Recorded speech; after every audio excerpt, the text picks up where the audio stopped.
भगवत गीता के प्रथम अध्याय का पहला श्लोक।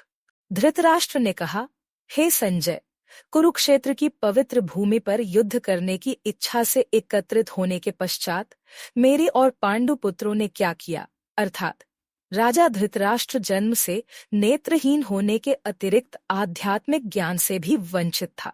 अपने पुत्रों के प्रति अथाह मोह के कारण वह सत्यपथ से च्युत हो गया था और पांडवों के न्यायोचित राज्याधिकार को हड़पना चाहा। अपने भतीजों पांडव पुत्रों के प्रति उसने जो अन्याय किया था उसका उसे भली भांति बोध था। इसी अपराध बोध के कारण वह युद्ध के परिणाम के संबंध में चिंतित था। इसलिए धृतराष्ट्र संजय से कुरुक्षेत्र की युद्ध भूमि, जहां युद्ध होने वाला था, की घटनाओं के संबंध में जानकारी ले रहा था।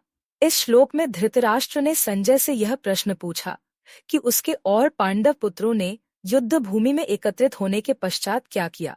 अब यह एकदम स्पष्ट था कि वे युद्ध भूमि में केवल युद्ध करने के उद्देश्य के लिए एकत्रित हुए थे। इसलिए यह स्वाभाविक ही था कि वे युद्ध करेंगे।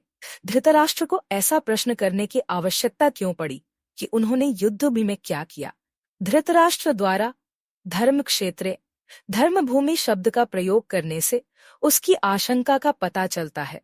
कुरुक्षेत्र पवित्र भूमि थी। शतपथ ब्राह्मण में इसका वर्णन कुरुक्षेत्र देव यजनम के रूप में किया गया है, अर्थात कुरुक्षेत्र स्वर्ग की देवताओं की तपोभूमि है। इसलिए इस भूमि पर धर्म फलीभूत होता है।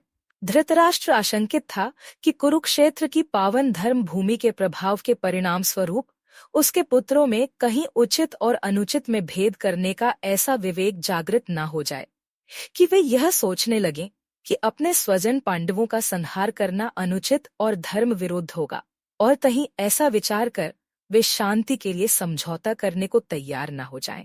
इस प्रकार की संभावित आशंकाओं के कारण धृतराष्ट्र के मन में अत्यंत निराशा उत्पन्न हुई।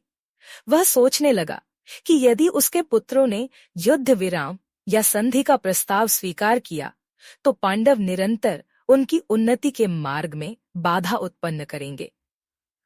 साथ ही साथ वह युद्ध के परिणामों के प्रति भी संदिग्ध था और अपने पुत्रों के उज्जवल भविष्य के प्रति कुरुक्षेत्र के युद्धस्थल में हो रही गतिविधियों के संबंध में पूछा, जहां दोनों पक्षों की सेनाएं एकत्रित हुई थीं।